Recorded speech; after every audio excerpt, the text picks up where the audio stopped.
Hello and welcome to this week's episode of Bulldog Weekly. I'm Maddie. And I'm Mariana. In this week's episode, we have a performance from this past week's Destination Imagination Massachusetts State Tournament and a new history segment. But before we get into any of that, here's the week ahead from our principal, Mr. Devoll, and Sports Rundown with Athletic Director Bill Tilden.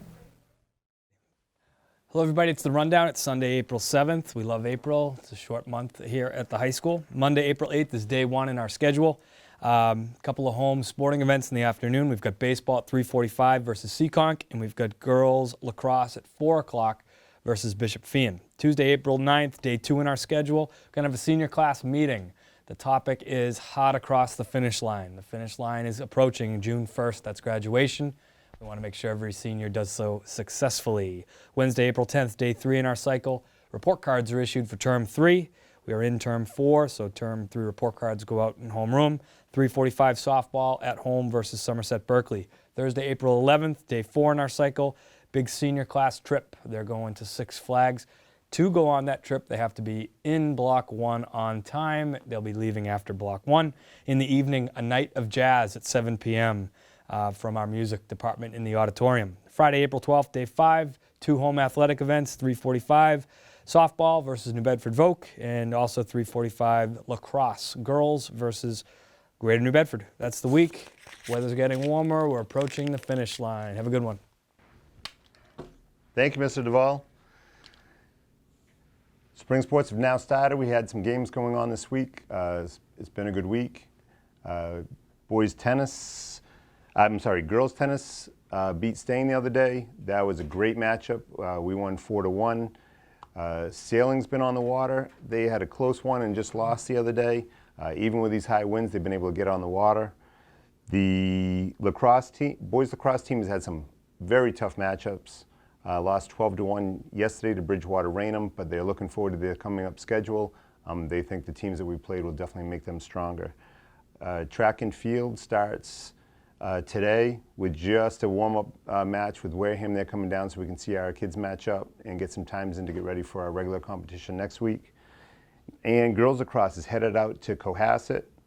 That should be a great matchup on turf up there. We have a very busy schedule tomorrow, so if you want to catch some matches, we've got a lot going on at school and away tomorrow. Pretty much every sport is on the docket, so we're hoping that we don't get rained out. Last thing I just want to throw out there is we started unified track and field. We're very excited about it, but we're looking for a few more participants to get those numbers up a little bit, and they start their meets next week. So if anybody has any questions about that, feel free to give me a ring or get hold of me through my school email. And back to the Bulldog crew. Thank you, Mr. Devoll and Mr. Tilden, for those informative updates. Now, on to our first segment. Recently, we were able to go to WPI to see this year's Destination Imagination State Tournament, where we were able to record ORR's oldest DI team performing one last time before most of their members graduate. Here's their skit. Hello everyone, my name is Brett. I will be playing Jimbo the Cop, and this is our 3 of our last years. So we would like to share our favorite DI memory from throughout these 10 years that we've been working together. So my personal favorite is probably from 8th grade. It was when we built this huge TV box in our basement, but twice we had to rebuild it because it would not fit out of the door. Yeah, so that definitely learned from that experience. My name is Pat. I'll be playing Damien and the Chief, and my favorite DI memory is being able to work with puppets throughout the years. My name's Julia. I'll be playing the Inspector. My favorite DI memory is working on the game boards and just the solution this year. I got to work with my brother, which was fun. My name's Kelsey. I'll be playing Birth of the Cobb. And my favorite memory is a couple years ago, first time to Globals, we got stuck in an elevator. So yeah, that was interesting. My name is Rebecca, and I'll be playing the assistant. My favorite memory was writing the script last year and this year. And I'm Lucy, and I will be part of the Gizmo. And my favorite memory was making this hydraulic claw last year.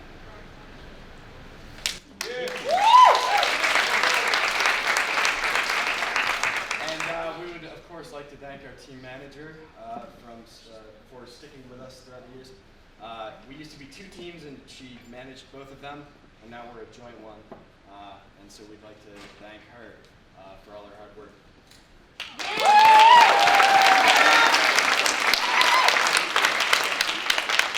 And we're A squared.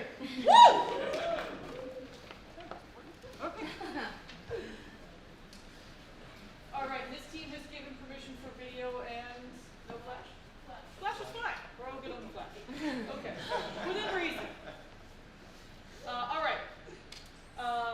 So I ask at this point you guys quiet down and give this team all the respect that they deserve. They have worked very hard to get here today.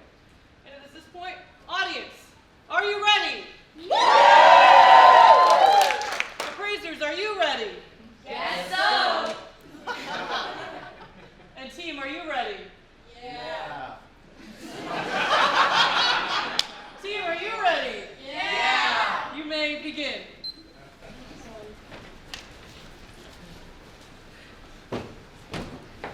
I just got Guess Who. Want to play? Sure. Wow, look at these game boards. Yeah, such good build quality. Oh, I know. Do you ever wonder what happens inside the game while we're playing it? I guess we'll just have to play and find out. Yeah.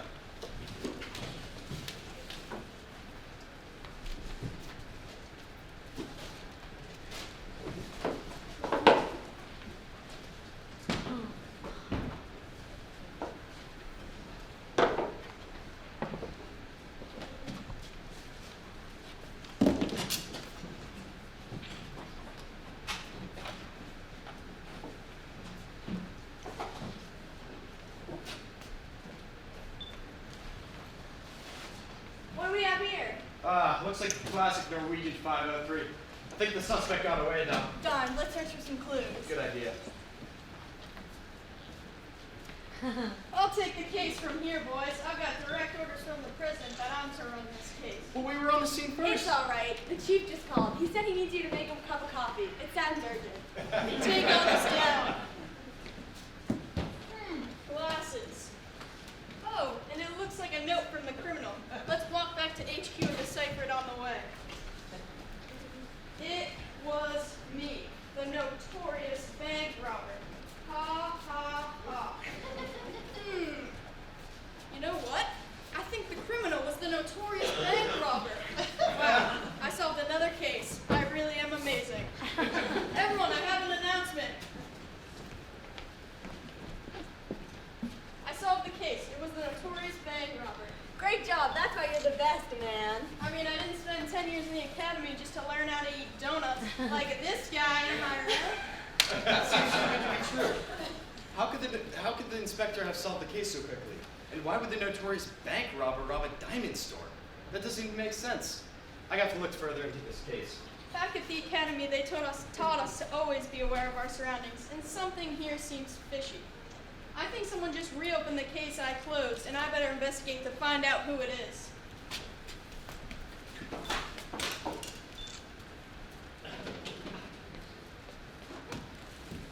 Looks like these are the suspects. We got Damien, me, Megan, Ashley, Bertha, and Jimbo. Obviously, I'm not the one looking into my case, so I can eliminate me. I better investigate and look further into this. Hey, is anyone there? Hey, how can I help you? I'm looking back into the diamond store heist case. Is there any other information you could give me? Yes, I actually looked at the surveillance footage today. What can I help you with? Was the suspect on the surveillance footage a woman? Yes, she was. Okay, that takes them out. And did she have black hair? Nope. Okay. Well, thank you. And remember, I wasn't here. I'm running a private investigation. No one can know. I should be good as long as the inspector doesn't show up. This way, assistant. Was someone from the station here? Nope. Wait, is that a pen from the station? Yes. It is a pen from the station. It has the name of that crummy police station written right on it. That means one of the people looking into my case must be an officer. So I can eliminate all of these suspects. Notorious bank robber, Emily, and Ashley doesn't work there. So the person looking for my case must be one of these three. I'm gonna look further into this.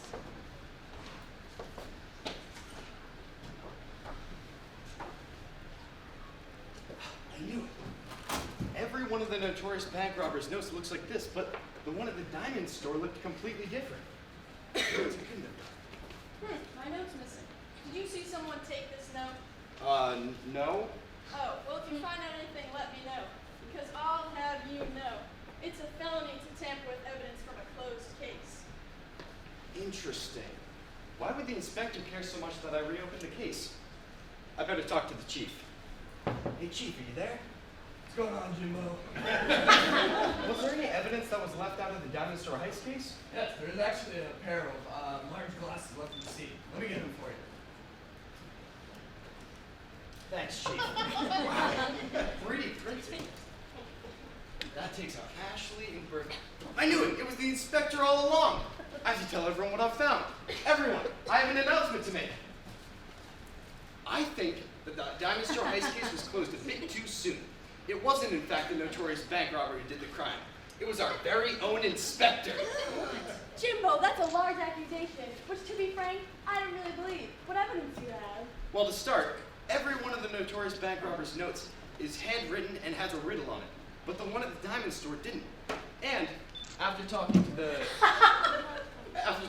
diamond store owner, I found out that the suspect was both a woman and did not have black hair. It couldn't have been me. I arrived at the scene after the crime had already been committed. And I have the train ticket to prove it. That she does, that she does. But it has to be you. You're the only one on my board. But Jimbo, there's something wrong with this card. What do you mean? It's hiding another card. The inspector's assistant.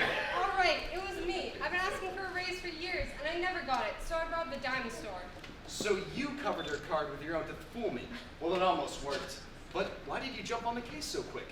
All right, fine. I was in on it from the beginning. But she said she'd split the profits and I had to cover up the case. Well, it'd be nice for both of you to have a friendly face in prison. Get up. Get out. Sorry I ever doubted you, Jimbo. That was some nice work you did back there. Thanks, Chief. It means a lot. Yeah, but get back to work. I need another cup of coffee. Oh, man.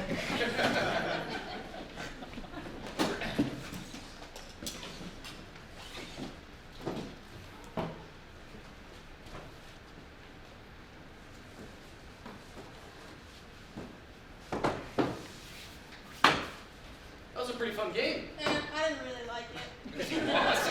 Kids, wait up, it's time for dinner. Oh, man.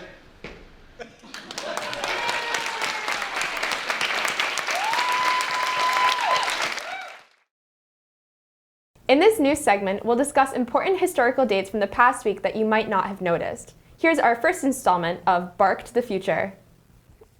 April 1st, 1700 marked the beginning traditions of April Fool's Day, when English pranksters would play tricks on each other. In its peak popularity in 18th century Scotland, All Fool's Day became a 2-day event. Day 1 often featured hunting the gawk, or cuckoo bird, while Day 2 was actually focused on butt jokes. Some of those pranks, like the kick me signs, are still used today. On April 4th, 1968, Dr. Martin Luther King Jr. was fatally shot from the second-story balcony of his hotel room in Memphis, Tennessee. The civil rights leader, famous for his I Have a Dream speech in 1963, was also a Baptist minister. He preached for acceptance and supported peaceful protest during the civil rights movement. In his last sermon, King stated, "We've got some difficult days ahead, but it really doesn't matter with me now, because he's allowed me to go up to the mountain. And I've looked over, and I've seen the promised land.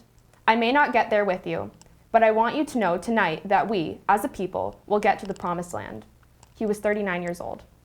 On April 14th, 1861, President Abraham Lincoln was assassinated just days after the end of the Civil War. He was shot by actor and Confederate John Wilkes Booth while attending a show at Ford's Theater in Washington, D.C. On April 15th, 1947, Jackie Robinson became the first African American to play in Major League Baseball at the age of 28. He played for the Brooklyn Dodgers, a previously segregated team. Exactly 50 years later, Robinson was honored for his career, and his uniform number 42 was retired from Major League Baseball at a ceremony at New York's Shea Stadium. And that concludes this week's installment of Bark to the Future. Teachers and students, If you would like to have something filmed and shown here on Bulldog Weekly, let us know at the ORCTV station. Be sure to check out our Vimeo channel for everything we film here at ORCTV. We cover sports games, town meetings, school events, and so much more. Well, that wraps up this week's episode of Bulldog Weekly. Until next time, I'm Maddie. And I'm Mariana. And this is Bulldog Weekly.